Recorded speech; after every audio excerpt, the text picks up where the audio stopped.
Tropical agro system विगत 5 दशकों से कृषि के क्षेत्र में उत्कृष्ट सेवाएं उपलब्ध करा रहा है।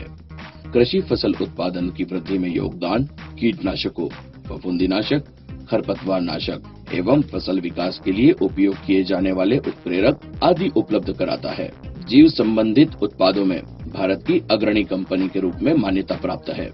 पिछले कुछ वर्षों से आधुनिक खेती के तरीकों के लिए उच्च उत्पादन के लिए विभिन्न प्रकार के बाजार में उपलब्ध कराना एवं फसल की पैदावार में बढ़ोतरी के लिए किसान भाइयों को सहायता प्रदान करता है। भारत दुनिया के सबसे तेजी से बढ़ते कृषि आधारित देशों में से है। पिछले कुछ वर्षों से हमारी कृषि नीति में आधुनिक तकनीक का उपयोग कर उत्पादन में हम आत्मनिर्भरता की ओर कदम बढ़ा रहे हैं। इसी क्रम में हमारे कृषि विकास का मशीनीकरण, उच्च पैदावार देने में सक्षम हाइब्रिड बीज, आधुनिक कीटनाशक एवं बृहद मात्रा में उपयोग किए जाने वाले रासायनिक उर्वरक एक महत्वपूर्ण भूमिका निभाते हैं। यह उल्लेखनीय है कि कृषि पैदावार में वृद्धि के साथ फसल के अवशेष एवं अपशिष्ट काफी उत्पन्न हो रहे हैं। इन फसल अपशिष्टों व अवशेषों के कारण मृदा अनुचित स्वामित्व व मृदा के स्वास्थ्य संतुलन में कमी होती है। इसके अलावा आवश्यकता से अधिक रासायनिक उर्वरकों के उपयोग को कम करने के लिए जैविक उर्वरकों का अधिक उपयोग, फसल के बाद तुरंत गैर फसल रोटेशन और खेती की मिट्टी के स्वास्थ्य के बिगड़ने, भविष्य के लिए उपजाऊ स्वस्थ खेती आदि के लिए महत्वपूर्ण कारक है। अब समय आ गया है कि वर्तमान अशांत वातावरण में अति उत्पादन को प्रेरित करने वाली गलतियों को भविष्य की पीढ़ियों के लिए अभिशाप न बनने दें। नई प्रौद्योगिकी व अच्छे प्रबंधन तरीकों को अपनाकर व्यापक फसल अवशेष के लिए व्यापक उपयोग के माध्यम से रासायनिक उर्वरकों की आवश्यकता को कम करना एवं मिट्टी की जैविक कार्बन सामग्री को बढ़ाना संभव हुआ है, ताकि भूमि स्वास्थ्य व संतुलन बनाए रखा जा सके। चावल, गेहूं व मक्का हमारे देश की प्रमुख खाद्य फसलें हैं, जो कि बड़ी मात्रा में फसल अवशेष उत्पन्न करती हैं।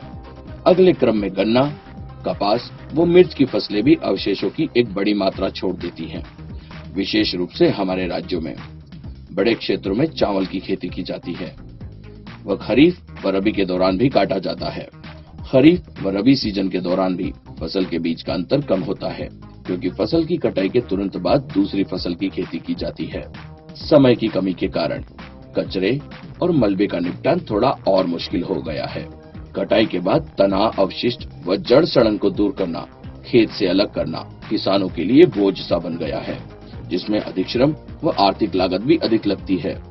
अनुमान है कि 4 से 5 हजार प्रति एकड़ की लागत आ जाती है। कुछ किसान जो कि लागत को वहन करने के लिए तैयार होते हैं, वे भी मजदूरों की कमी के कारण लापरवाह हो जाते हैं। चावल की फसल में सबसे महत्वपूर्ण बात यह है कि नम मिट्टी व फसल के बीच के अंतर कम होने के कारण फसल के बाद उत्पन्न डंठल व जड़ को हटाना पूरी तरह से मुश्किल होता है। मशीनों द्वारा फसल की कटाई के कारण फसल के डंठल बड़े होते हैं। अगली फसल लगाना दुर्लभ हो जाता है। किसानों के लिए अवशेषों को जलाना आसान उपाय होता है, परंतु फसल अवशेषों को जलाने की विसंगति से होने वाले नुकसान का पूरी तरह से आकलन किए बिना अवशेषों को जलाए जाने का आसान तरीका चुनने से होने वाले नुकसान का विवरण विस्तार से पता करते हैं। सबसे पहले किसान भाइयों को फसल अवशेषों को पोषक तत्वों के भंडार के रूप में पहचानना चाहिए। पौधे के तने व जड़ वाले हिस्सों में जब फसल परिपक्व अवस्था में होती है, अर्थात फसल काटने के दौरान पौधे के खोखले भाग में 40% नाइट्रोजन, 30 से 35% फास्फोरस, 80 से 85% पोटेशियम व 40 से 45% गंधक होती है। इसके अलावा विभिन्न सूक्ष्म पोषक तत्व भी उच्च मात्रा में पाए जाते हैं। इन तनों व जड़ों को फसल के बाद के अवशेषों के रूप में माना जाता है एवं जलाया जाता है। इसलिए पहले बताए गए पोषक तत्वों का अगली फसल के साथ उपयोग करना संभव नहीं हो पाता। सबसे महत्वपूर्ण बात, अपशिष्ट जलाने से ग्लोबल वार्मिंग बढ़ती है और यहाँ तक कि पपड़ी में पोषक तत्व वाष्पित हो जाते हैं एवं खो जाते हैं, जिससे भूमि अपने प्राकृतिक गुणों को खो देती है एवं उथली हो जाती है। दूसरे शब्दों में, उदाहरण के लिए 1 हेक्टेयर भूमि में चावल की फसल के अवशेष व अपशिष्ट जैसे लॉग व स्टंप जलाते हैं तो लगभग 3 से 4 हजार की कीमत के बराबर 40 किलोग्राम नाइट्रोजन, 20 से 30 किलोग्राम फास्फोरस, 40 से 80 किलोग्राम पोटेशियम, 4 से 6 किलोग्राम गंधक आदि नष्ट हो जाते हैं। 1200 से 1300 किलोग्राम कार्बनिक पदार्थ के साथ साथ हम कई सूक्ष्म पोषक तत्वों को सीधे तौर पर खो रहे हैं। उपरोक्त आंकड़ों के अनुसार कचरे का बड़े पैमानों पर उपयोग किया जाता है, तो इसमें पोषक तत्व मिट्टी में जमा होते हैं। वह अगली फसल के लिए आवश्यक पोषक तत्वों को 25 से 50% तक उपलब्ध कराया जाता है, जिससे रासायनिक उर्वरकों की आवश्यकता कम हो जाती है, व लागत भी कम होती है और लाभ अधिक प्राप्त होता है। कचरे व मलबे की आगजनी के कारण स्वाभाविक रूप से भूमि में रह रहे केंचुए, समग्र जीव व समग्र बैक्टीरिया व फफूंद का अस्तित्व भी अनिश्चित हो जाता है। फसल अवशेषों को जलाकर निपटान करना तब तक एक पूर्ण समाधान नहीं है जब तक कि अवशेषों को पूरी तरह से समाप्त नहीं किया जाता। मिट्टी में जड़ें व डंठल पूरी तरह से खत्म नहीं होते हैं। गीली मिट्टी या आर्द्र मौसम के कारण जलने के बाद भी अपशिष्ट आंशिक रूप से मिट्टी में अवशोषित होते हैं। यह आंशिक रूप से असंक्रमित कचरा व अवशेष अगली फसल के लिए व अगली फसल जड़ प्रणाली के विकास के लिए अवरोधक होता है। जब कचरे को जलाया जाता है तो भूमि के ऊपर एक परत बनाता है, वह भूमि को कठोर कर देता है, भूमि में हवा के जल निकास को रोक देता है, भूमि के अम्ल और क्षारीय सांद्रता में उतार चढ़ाव का कारण बनता है। अंत में कचरे और मलबे के जलने के कारण भूमि, वायु और जल प्रदूषण होता है, जिसके कारण हमारे स्वास्थ्य पर गंभीर प्रभाव होता है। संक्षिप्त में, अपशिष्ट को जलाना नुकसानदायक है। इस क्षति को रोकने के लिए फसल के अवशेष का उचित प्रबंधन ही एकमात्र उपाय है, अर्थात अवशेषों व कचरे को सीधे भूमि में विघटित करने की आवश्यकता है। मिट्टी में फसल के अपशिष्टों को एकत्रित कर उन्हें विघटित करना और उन्हें जैविक खाद के रूप में परिवर्तित कर अगली फसल के लिए आवश्यक पोषक तत्वों की उपलब्धता को बढ़ाता है और पौधों को स्वस्थ रखने में योगदान देता है। जैसे जैसे मिट्टी में कार्बनिक पदार्थों का प्रतिशत बढ़ता है, भूमि के प्राकृतिक सहयोगी विकसित होते हैं, वो केंचुआ पृथक्करण प्रणाली में तेजी आती है। जब कचरे व अवशेषों को खेतों की मिट्टी में मिलाया जाता है, तो आमतौर पर विघटित करने की प्रक्रिया में 150 से 200 दिनों का समय लगता है। पूरी तरह से जैविक खाद बनना तुरंत आरंभ नहीं होता है, लेकिन इस कचरे व अवशेषों को त्वरित विघटित करने व जैविक खाद में बदलने का क्या तरीका है?